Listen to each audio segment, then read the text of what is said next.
Bakit hindi dapat natin lagyan ng deadline ang mga pangarap natin?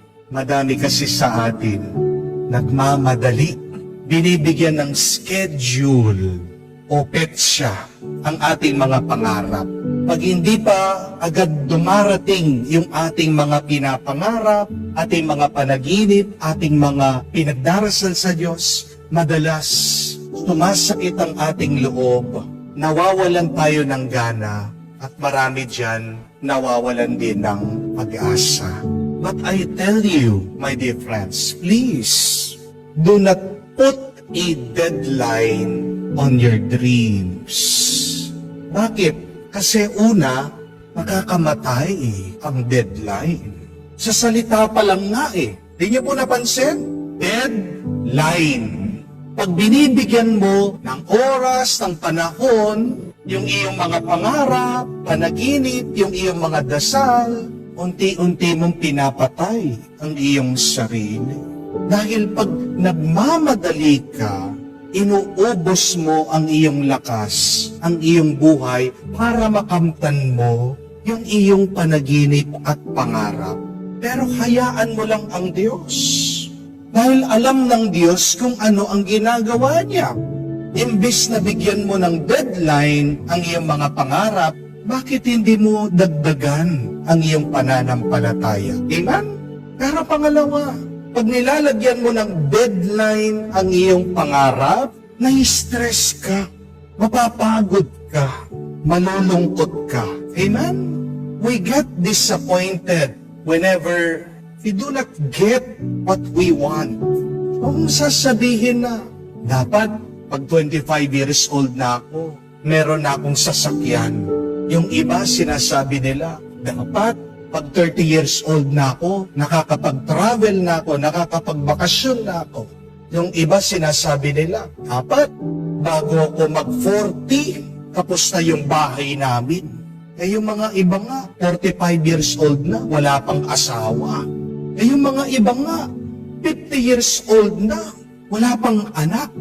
Aanuhin mo yung yumaman ka ng 30 years old, pero after 5 years, matutuklasan na may sakit ka pala.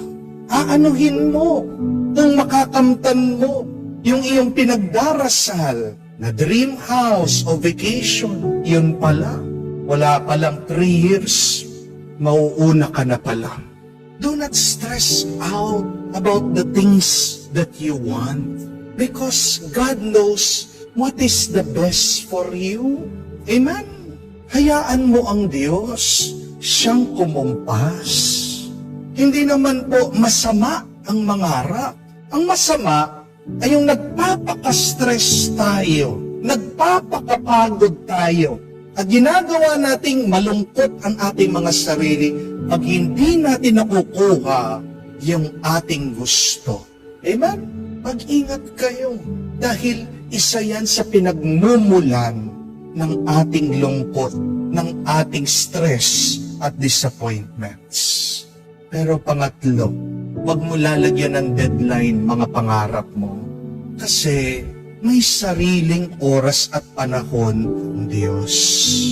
Napakaganda nga na nakasulat sa libro ni Propeta Isaias. Sabi niya, at the right time, the Lord will make it happen. Sa tamang oras at panahon.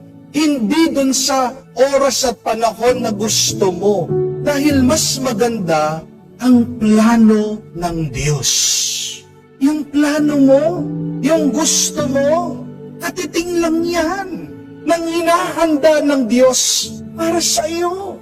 Tingnan nyo naman, itong si Abraham, 99 years old, nung tinawag siya ng Diyos. 99 years old nung nagpakita ang Diyos. 99 years old nung binigyan siya ng anak. Ganyan din yung kanyang asawa. 90 years old si Sarah. Nung nabuntis siya, sumusuko na nga sila Ayaw na nila. Pero hindi ito tungkol sa kanila. Tungkol ito sa Diyos. Tungkol ito sa plano, sa napakagandang plano ng Diyos. Kaya nga, palitan mo yung iyong lungkot sa tuwa. Imbis na mag-alala ka, dapat maging excited ka. Pag hindi pa dumarating yung iyong hinihiling, anong ibig sabihin? Mas maganda, mas malaki, at mas nakakamangha na grasya ang tatanggapin mo. Hindi niyo po ba napansin sa buhay, pag nagkaroon ka ng problema, sunod-sunod, di po ba? Minsan nagrereklamo tayo sa Diyos, Lord, bakit naman? Meron na nga sakit, wala pa akong trabaho, kakaunti na lang ang pera, nag-aaway-away pa sa pamilya, hindi magkasundo. Tama nga yung kasabihan, hindi po ba? When it rains, it pours. Pag umulan, bumabagyo. Pero tandaan natin, ganyan din pagdating sa blessing ng Diyos. Pag dumating naman yung grasya niya, bagyo din ang kanyang bendisyon at pagpapala. Sunod-sunod. Ang ganda nga nung nabasa kong quotation If today is a bad day, tomorrow will be worse. Hope that the day after tomorrow, there is sunshine. Oo, maaaring magkakasunod yung problema.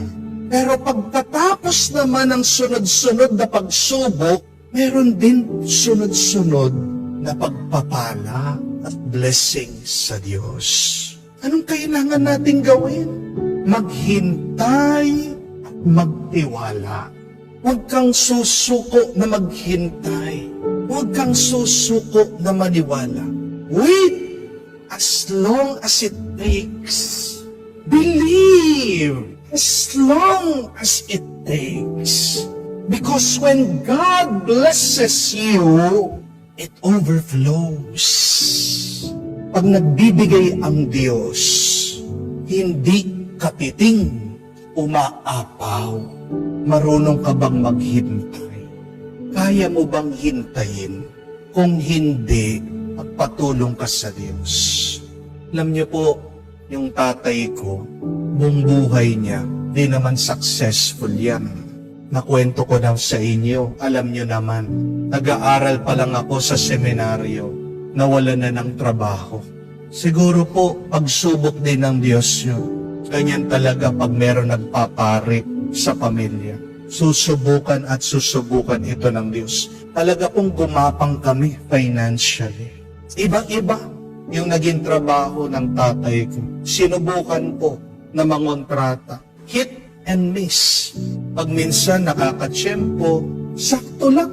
Sakto na makakain kami, sakto na may pambayad ng kuryente, sakto na merong maibigay sa amin para sa aming pag-aaral. Buong buhay po niya, di naman siya naging successful, naging matagumpay. Sakto lang. Tagal nga na nagdarasal, sana makakuha ng break. Pero nakakapagtaka, bakit ngayon na kung kailan senior na siya? Aba, ngayon nagsusunod-sunod yung mga trabaho. Ngayon nagsusunod-sunod yung mga project.